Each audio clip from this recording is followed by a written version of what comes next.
आज हमारे साथ एक बेहद खास मेहमान मौजूद हैं और ये खास मेहमान भारतीय इलेक्शन यानी जो इस समय इलेक्शन सीजन है उस पे सबसे बड़ा एजेंडा है। इस मेगा एक्सक्लूसिव इंटरेक्शन में मेरे साथ मौजूद हैं देश के प्रधानमंत्री नरेंद्र मोदी।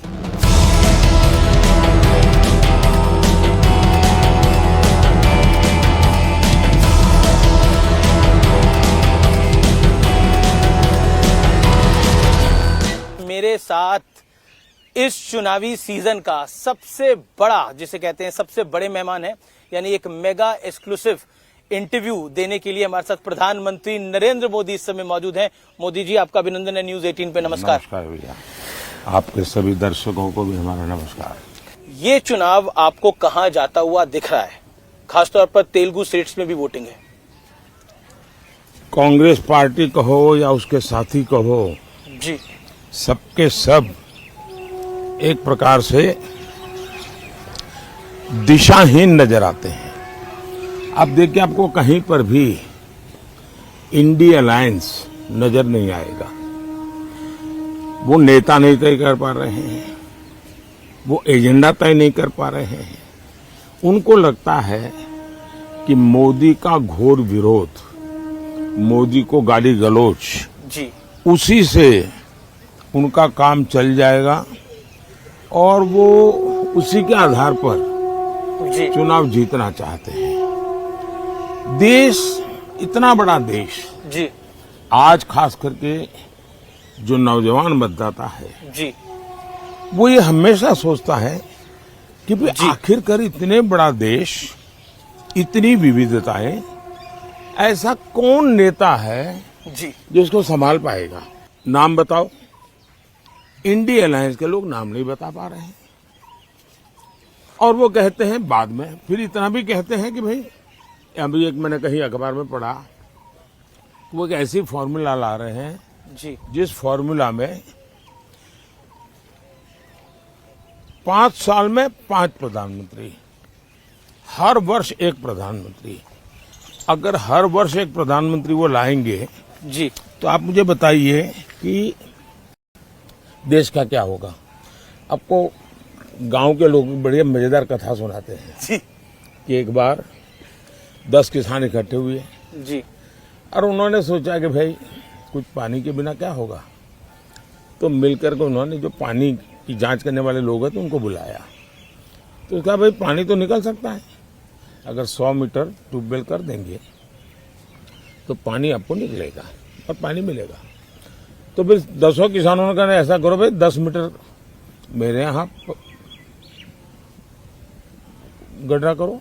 जी, दूसरे ने कहा 10 मीटर मेरे यहाँ करो। तीसरे 10 ने कहा 10-10 मीटर कर लो, 100 मीटर हो जाएगा। क्या पानी निकलेगा क्या? तो 5 साल में 5 प्रधानमंत्री इतने बड़े देश को वो समझ भी नहीं पाएंगे। लेकिन विपक्ष कह रहा है कि 400 पार की पहले मोदी जी बात कर रहे थे, अब नहीं कर रहे हैं। मैं कल भी बोला हूं जी। अब वो ठीक है कि उनकी चिंता ये है, आगे कांग्रेस का एजेंडा क्या है, 400 पार कर पाएंगे कि नहीं कर पाएंगे। उनका एजेंडा नहीं है कि वो कितनी सीटें जीतेंगे और कैसे जीतेंगे। मैंने करीब करीब हिंदुस्तान के एक 3-4 राज्य बाकी है, सभी राज्यों का भ्रमण किया है और सभी राज्यों के भ्रमण से मैं देख रहा हूं कि आंधी है, आंधी, बड़ी आंधी। और 2019 से बड़ी वाली आंधी। 400 पार बहुत आराम से देश की जनता करने वाली है। विपक्ष 19 से 24 में विपक्ष के नाते भी विफल गया है। जो लोग विपक्ष के नाते भी विफल गए हो, उनको इतना बड़े देश का कारोबार कौन देगा? लेकिन एक सवाल मन में आता है कि बीजेपी ने 2019 के अंदर 303 सीटें अपने दम पर पाई। हिंदी भाषी राज्यों में एक तरह से बहुत बड़ी सीटें भारतीय जनता पार्टी को मिली, लेकिन इस बार क्या वो रिपीट हो पाएगा? और आप देखिए जी, भारतीय जनता पार्टी, जो आप इतनी पुरानी सोच के साथ बैठे हुए हो, गोवा जी, ये क्या हिंदी भाषी है क्या? गुजरात हिंदी भाषी है क्या? महाराष्ट्र हिंदी भाषी है क्या? असम हिंदी भाषी है क्या? बंगाल हिंदी भाषी है क्या? कर्नाटक हिंदी भाषी है क्या? आज भारतीय जनता पार्टी पूरे देश में है और पूरे देश में मैं कह रहा हूं भारतीय जनता पार्टी हैट्रिक करेगी करेगी और करेगी। और ये मोदी कहता है इसलिए करेगी ऐसा नहीं, देश के 140 करोड़ देशवासियों ने तय कर लिया है, इसलिए 400 पार होना है। और भारतीय जनता पार्टी भी अपने सारे रिकॉर्ड तोड़ेगी और एनडीए भी अपने सारे रिकॉर्ड तोड़ेगी। तेलुगु स्टेट्स में आपको क्या लगता है? आंध्रा में तेलंगाना, आंध्र एंड तेलंगाना जी, इस चुनाव में साउथ सबसे बड़ा सरप्राइज देगा। केरल, तमिलनाडु, पुडुचेरी, कर्नाटका, आंध्र, तेलंगाना, विपक्ष को भी सभी में साउथ से उम्मीद है बहुत ज्यादा। सभी में ऐतिहासिक परिवर्तन आपको नजर आएगा और बहुत बड़ी सिद्धि जी भारतीय जनता पार्टी और एनडीए के पक्ष में रहेगी जी। ये बिल्कुल साफ नजर आता है। और मैं मानता हूं जी कि तेलंगाना क्लीन स्वीप करेगा। जिन राज्यों में राज्यों के चुनाव है वहां भी जहां भारतीय जनता पार्टी है वो रिपीट करेगी, जहां एनडीए है वो नई सरकार बनेगी। और इसलिए इन सभी राज्यों में जी सरकार बनना तय है। आंध्र तेलंगाना में भी क्लीन स्वीप होने वाला है। एक मैं पूरे देश घूम रहा हूं चुनाव के लिए। एक चीज मैंने देखी, इस चुनाव में नैरेटिव बार बार बदले। पहले नैरेटिव आया रिजर्वेशन का, फिर आया नैरेटिव की बीजेपी के लीडर्स के फेक वीडियो चलाए गए। नैरेटिव बार बार बदल रहे हैं, कैसे देखते हैं आप इसको? इसको आप नैरेटिव नहीं कह सकते हैं। चुनाव का नैरेटिव एक ही है और वो है फिर से एक बार मोदी सरकार। जी, चुनाव मोदी का फैक्टर है इस चुनाव का। चुनाव का नैरेटिव एक ही है, अब की बार 400 पार। नैरेटिव वही है, लेकिन एक नैरेटिव जो लोग हताश हैं, निराश हैं, जो मुद्दों की तलाश में हैं, जी, उनके लिए बार बार वो खोज रहे हैं कैसे टिके, कैसे लोगों के बीच में रहे, इसलिए उनको ये खेल करना पड़ रहा है। लेकिन वो नीचे तक लोगों को बात पहुंचा नहीं पा रहे हैं। लेकिन उत्तर से दक्षिण तक, पूरब से पश्चिम तक एक नैरेटिव है मोदी जी, और ये हमारा एनालिसिस है, वो है नरेंद्र मोदी। मोदी एक नैरेटिव है। इस पर आप क्या कहना चाहते हैं? आप पर बहुत बड़ा एक प्रेशर है कि आप अपनी तीसरी टर्म में वापस आए। मेरे पर कोई प्रेशर नहीं है जी, देश की जनता का प्यार, यही मेरी बहुत बड़ी शक्ति है जी, देश की जनता के आशीर्वाद यही बहुत बड़ी पूंजी है।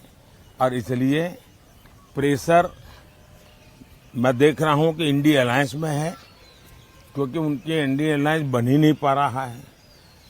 अब बनते ही बनते देखिए केरल में जाके, लेफ्ट उनका सबसे बड़ा साथी, जी जी, केरल में जाकर के ही उन्होंने उन पर छुरा भोंक दिया, खुद चुनाव लड़ गए।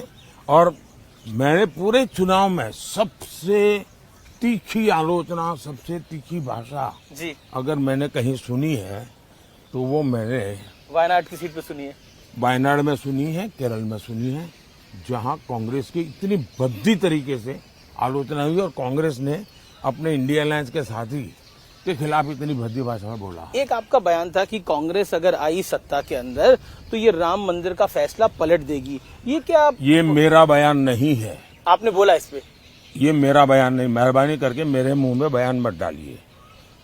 ये बयान है कांग्रेस के विश्वस्त सलाहकार का, जो कांग्रेस के 30 साल तक और टॉप परिवार के सलाहकार रहे हैं। उन्होंने कहा है कि ये तय है और उन्होंने निर्णय करके लिया है कि हम रामलला को फिर से एक बार टेंट में भेज के ही रहेंगे। सुपर कमीशन बनाने की बात। हाँ, रामलला को फिर से टेंट में भेज करके ही रहेंगे, ये उनके सलाहकार ने कहा है। ये कांग्रेस वालों ने निर्णय किया है और देश को पूरा भरोसा है कि इस प्रकार की करने की इनकी आदतें हैं। वोट बैंक की राजनीति के लिए जी, कुछ भी करना इनकी आदत है। एक सवाल और, हम बिहार की धरती पे है, आरजेडी यानी लालू जी की पार्टी और कांग्रेस का अलायंस है, इंडिया अलायंस देखने को मिल रहा है। लालू जी ने मुस्लिम आरक्षण की बात कही है, उन्होंने बोला कि मुस्लिम का आरक्षण होना चाहिए। क्या देखते हैं आप? उन्होंने आरक्षण होना चाहिए इतना ही कहा नहीं, ऐसा नहीं, उन्होंने ये कहा है पूरा का पूरा जी, मतलब SC ST OBC उनको जो आरक्षण है वो अब मुसलमानों को देना चाहिए। और संविधान सभा ने गंभीर चर्चा करके तय किया था कि इस देश में धर्म के आधार पर आरक्षण नहीं होना चाहिए। बाबा साहब अम्बेडकर के भी विचार बहुत स्पष्ट रहे हैं कि धर्म के आधार पर आरक्षण नहीं होना चाहिए। पंडित नेहरू भी इसी विचार के थे, लेकिन उसके बावजूद भी राजनीति और सत्ता की भूख ने इनको इतना नीचे गिरा दिया है कि वो देश को फिर से एक बार धर्म के आधार पर बांटने के रास्ते खोज रहे हैं, बांटने के तरीके खोज रहे हैं जी। और उसमें धर्म के आधार पर आरक्षण है।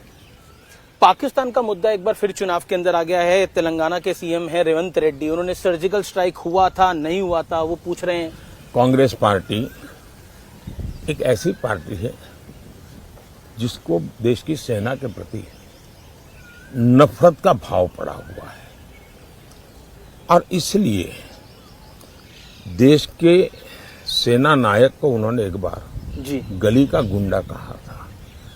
जिनकी भारत की सेना के प्रति ये भाव होंगे उनसे आप कैसे अपेक्षा कर सकते हो? पाकिस्तान भी सर्जिकल स्ट्राइक नहीं हुए ऐसा कहता नहीं है, पाकिस्तान भी नहीं कहता है। हाल ही में पाकिस्तान ने तो राहुल गांधी की तारीफ करी थी, पाकिस्तान के एक नेता ने। लेकिन कांग्रेस पाकिस्तान में जी सदन में उनके नेताओं ने भाषण किया है जी कि भाई ये जिस प्रकार से सर्जिकल स्ट्राइक करके जाते हैं, एयर स्ट्राइक करके जाते हैं और हम हाथ से हाथ जोड़ करके बैठे रहते हैं, ये उनके भाषण है वहां के। अगर हमारी बात नहीं माननी है, हमारी देश की सेना की बात नहीं माननी है जी।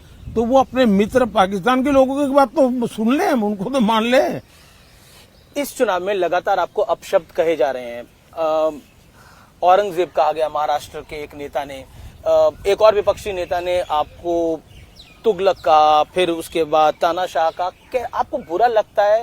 आपको गुस्सा आता है इस पे? भाई देखिए, हम तो कामदार है जी, बेनामदार है और हम कामदार लोग जन्म से ही गालियां सुन सुन करके बड़े हुए हैं, लोगों के लाते खाते खाते बड़े हुए हैं और इसलिए इन चीजों को हम मन पर लेते नहीं है।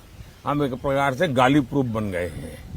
और मैं तो कहता हूँ, लोग मुझे कभी पूछते मोदी जी आपकी इतनी बड़ी एनर्जी का रहस्य क्या है, तो मैं कभी मजाक में कहता हूँ कि मैं डेली 2 किलो गाली खाता हूँ और उसी से मुझे ऊर्जा मिलती है। देखिए, मेरी एक बहुत पुरानी कविता है, मुझे अभी याद तो नहीं है जी। लेकिन उस कविता का भाव ये था जी कि मुझे जो पत्थर फेंकते हैं मैं उन्हीं पत्थरों से पक्षी बना देता हूं और मैं उसी से ऊपर चढ़ जाता हूं। और दूसरा मैं कहता हूं कि जितनी गंध उछालेंगे, जितना कीचड़ उछालेंगे जी, कमल उतना ही ज्यादा खिलेगा। एक सवाल आखिरी ये है कि माताओं और बहनों का आपसे एक विशेष लगाव है। कल हम बंगाल का वीडियो देख रहे थे, उस बंगाल के वीडियो के अंदर महिलाएं, मतलब उनके आंखों में आंसू आ रहे हैं। एक इमोशनल कनेक्ट जो है, इसको प्रधानमंत्री जी आप किस तरह से देखते हैं? क्योंकि ये बहुत बड़ा इमोशनल कनेक्ट है। मेहरबानी करके जी, इन माताओं बहनों का जो आशीर्वाद है इसको राजनीति के तराजू से मत तोलिए। ये एक भावात्मक विषय है और मैं मानता हूं कि मेरे देश का कल्याण करने के लिए मेरी मातृशक्ति को एम्पावर करना चाहिए, स्त्री शक्ति को एम्पावर करना चाहिए, नारी शक्ति को बढ़ावा देना चाहिए। तो मैं एक बड़ी श्रद्धा से, एक पूजा भाव से काम कर रहा हूं। कृपा करके इसको राजनीति के तराजू से मत तोलिए और मैं चाहता हूं मैं वैसा ही पूरे भक्ति भाव से इस देश की माताओं की सेवा करूं, इस देनों की बहनों की सेवा करूं, इस देश की बेटियों की सेवा करूं। यूथ वोटर को, जो फर्स्ट टाइम वोटर है, उसको आपका मैसेज क्या होगा प्रधानमंत्री मोदी? मेरा उनके लिए कोई मैसेज नहीं है, मुझे तो देश के युवा का मैसेज चाहिए। मैं देश के युवाओं की इच्छा आकांक्षा के अनुसार चलना चाहता हूं। फर्स्ट टाइम वोटर क्यों वोट करे? मैं फर्स्ट टाइम वोटर की इच्छा अनुसार देश बनाना चाहता हूं। हमने अभी जो 2047 का विजन बनाया, करीब 35 लाख नौजवानों से मैंने फीडबैक लिया है और मैं अभी 100 दिन का कार्यक्रम बनाया है जी। मैं अभी सोच रहा हूं कि मैं 125 दिन का बनाऊं और मैं 25 दिन जो है उसके लिए देश के युवाओं को पूछने वाला हूं। ये 25 दिन के लिए उनके क्या सुझाव है, कौन से काम मैं पहले करूं। तो मैं इस प्रकार से देश के युवकों को उनकी आशा आकांक्षा के अनुसार देश चलाना चाहता जेनजी हूं। जनरेशन आपसे पूछना चाहती है, आपका कोई बेस्ट फ्रेंड है? नरेंद्र मोदी का कोई बेस्ट फ्रेंड है? BFF, best friend for ever. मतलब क्या मतलब मतलब होता आपका है? कोई खास दोस्त है जिसके साथ आप दिल की बात करते हैं? ऐसा है, मैं देश के 140 करोड़ देशवासियों से दिल की ही बात करता हूं जी। मैं तो जीता हूं दिल के संबंधों से। जी, बहुत बहुत धन्यवाद। धन्यवाद प्रधानमंत्री जी, नमस्कार। आपने हमें समय दिया। नमस्कार जी। और आप 100 से ज्यादा रैली और रोड शो कर चुके हैं, इतनी ऊर्जा आप कहां से लेकर आते हैं? धन्यवाद जी। धन्यवाद प्रधानमंत्री मोदी।